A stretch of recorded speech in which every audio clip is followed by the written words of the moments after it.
सटला से भइल सैया झलका टिकुलिया ललका सटला से भइल राजा झलका टिकुलिया ललका टिकुलिया ललका टिकुलिया ललका भइल बाटे झलका टिकुलिया ललका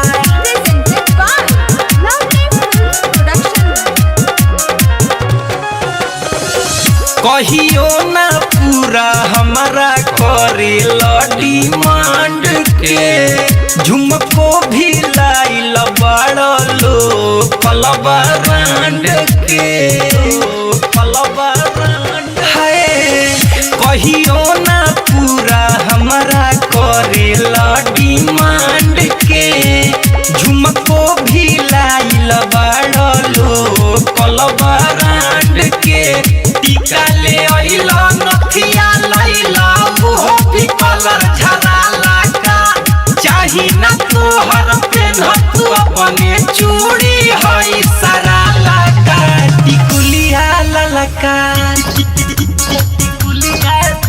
टिकुलिया ललका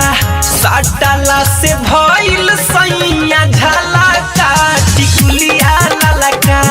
सटला से भइल बाटे झलका टिकुलिया ललका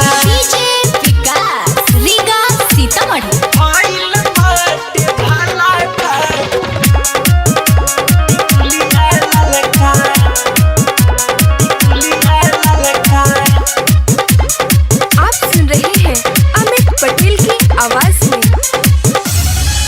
पैसा कमाई कवना कोना में धरेला हम कहियाम तू तई मौली करेला मौली करे हाँ पैसा कमाई कवना कोना में धरेला हम कहियाम तू तई मौली करेला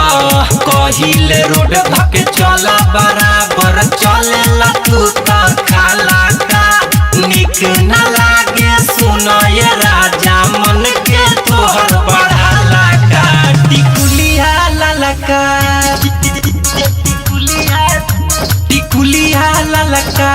सटला से भइल बाटे झलका टिकुलिया ललका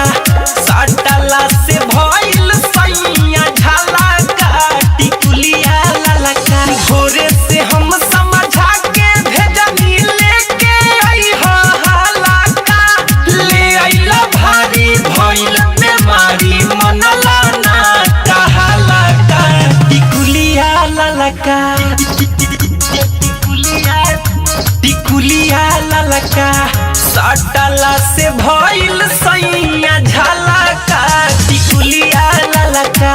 सटला